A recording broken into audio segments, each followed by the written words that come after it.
Oui, la campagne de Normandie le 22 août 1944 n'est pas complètement terminée. Mais Leclerc, qui a dû s'arrêter devant Argentan, est tout de suite préoccupé par Paris, car il a appris que l'insurrection parisienne a débuté et qu'il fallait aller vite.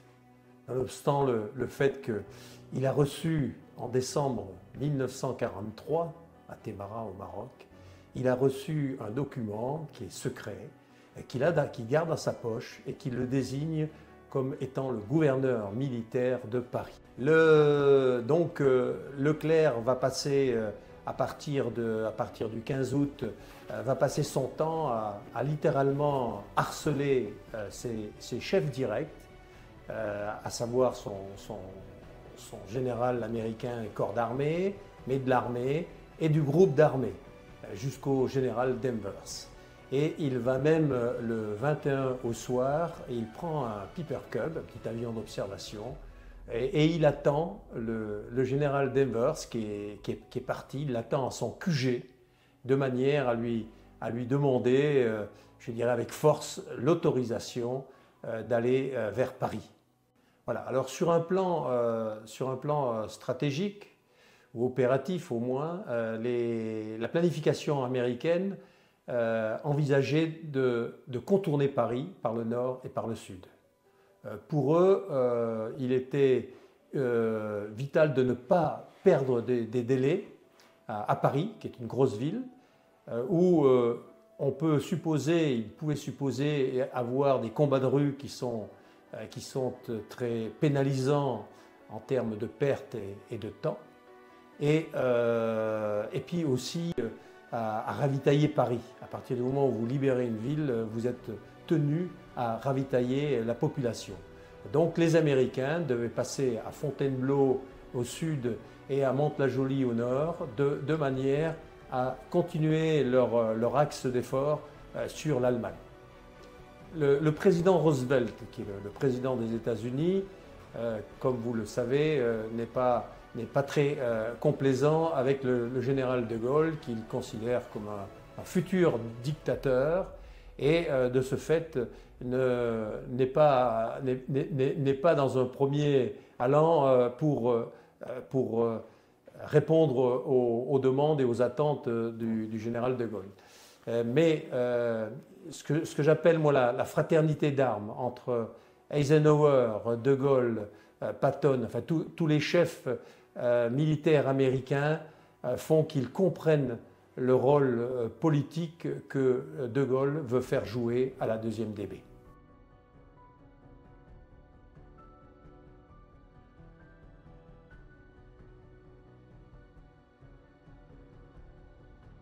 Il monte un ordre d'opération au 7e corps d'armée du général Giraud, le général américain, et il lui donne l'ordre de prendre Paris, en privilégiant bien sûr la 2e DB, mais en lui adjoignant la 4e division d'infanterie américaine du général Barton, qui viendra seconder la 2e DB, chargée de l'effort principal, la 4e DI américaine étant chargée de l'Est parisien sur un axe Porte d'Italie, gare de Lyon, cimetière du Père-Lachaise, et surtout la banlieue Est, protéger l'action principale qui se déroule à Paris, en flanc gardant sur l'Est parisien.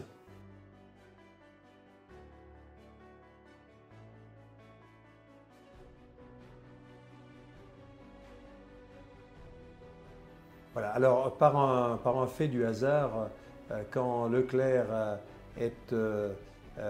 va au QG américain, il rencontre un émissaire français qui a été envoyé par Rol-Tanguy et Chaban-Delmas pour prêcher, je dirais, l'intervention américaine.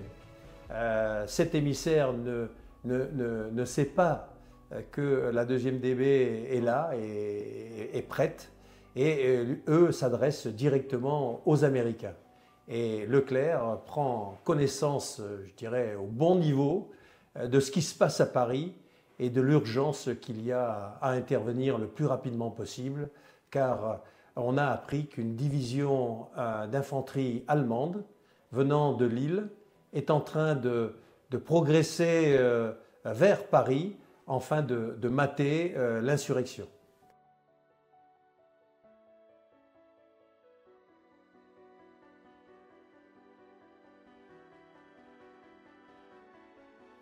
Voilà. Alors les Allemands n'ont pas envisagé d'arrêter la 2e DB dans Paris.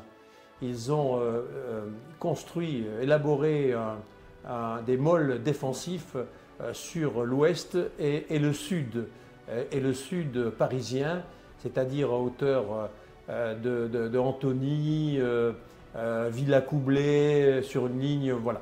Et là, ils attendent la 2e DB avec des moyens puissants, en particulier des moyens anti-chars qui causeront des problèmes tactiques à la 2e DB qui normalement avait prévu de rentrer à Paris le 24 août, mais qui, du fait de la difficulté de progression dans cette banlieue sud, a dû reporter leur entrée à Paris d'une journée.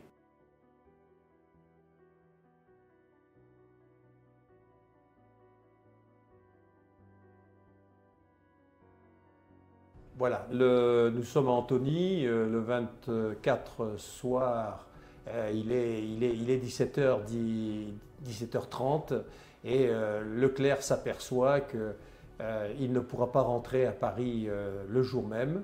Hein, on évite de combattre la nuit, non pas parce que la nuit on ne veut pas combattre, mais qu'il veut éviter les pertes collatérales civiles. Et à l'époque, ils n'étaient pas munis de moyens permettant la vision nocturne et il ne veut surtout pas causer des pertes collatérales, comme on appelle.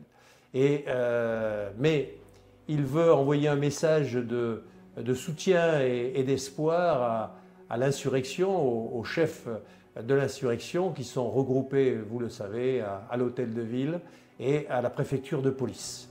C'est la raison pour laquelle, rencontrant le capitaine Dronne, un vieux Tchadien qu'il connaît depuis 1940 et qu'il apprécie, il lui dit « Mon capitaine, vous regroupez ce que vous pouvez et vous infiltrez dans le dispositif allemand. » Alors une colonne légère hein, d'une centaine d'hommes, 150, et quelques véhicules, donc des chars, des Avtrak et des véhicules du génie.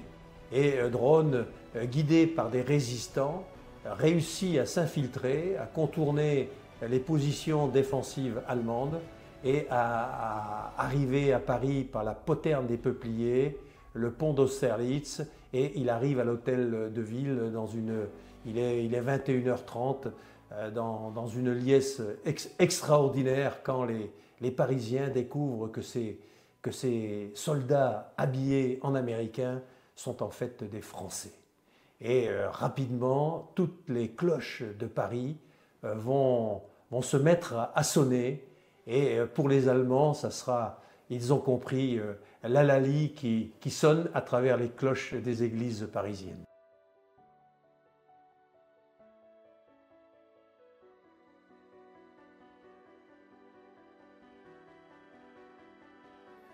Voilà, donc la 2e DB, le 25, va réduire différents môles défensifs parisiens qui sont installés le plus souvent dans des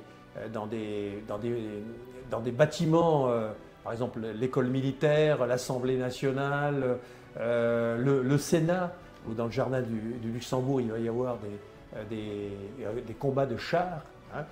Donc c'est une journée très dense, hein, qui n'est pas une promenade de santé, et en particulier pour obtenir la reddition du général von Choltitz. Une fois qu'ils l'ont obtenu, ils demandent à von Choltitz, qui accepte, d'envoyer des missions pour parler, pour arrêter les combats dans ces différents bâtiments dont je viens de vous parler, et en particulier à l'Assemblée nationale, la deuxième DB désigne l'enseigne de vaisseau Philippe de Gaulle pour aller avec un commandant allemand convaincre les SS qui occupent l'Assemblée nationale de se rendre, de déposer les armes conformément à l'ordre que leur donne von Choltitz. L'amiral de Gaulle m'en a parlé et il m'a dit que ça a été un moment très difficile dans sa carrière, un des moments les plus difficiles, car il a compris au départ, il a cru qu'il allait mourir sur place, tant les SS étaient excités et au départ ne voulant aucune compromission. Le 26, le général de Gaulle demande à Leclerc de participer, et en particulier et de contrôler le défilé qu'il a l'intention de faire à pied pour descendre les Champs-Élysées, défilé pour asseoir sa légitimité de chef du gouvernement provisoire qu'il est. Et il reçoit l'onction de millions, on a évalué à 2 millions de Parisiens, dans une liesse extraordinaire. Ceci étant, le combat n'était pas tout à fait terminé, car je reviens à cette division allemande qui descendait, qui arrive aux portes de Paris, au Bourget, et qui impose les 27 et 28 août 1944, la deuxième DB, de l'arrêter et de la détruire. Ce qu'ils feront, je dirais, avec l'aide de l'infanterie américaine dès le 28 août. Voilà.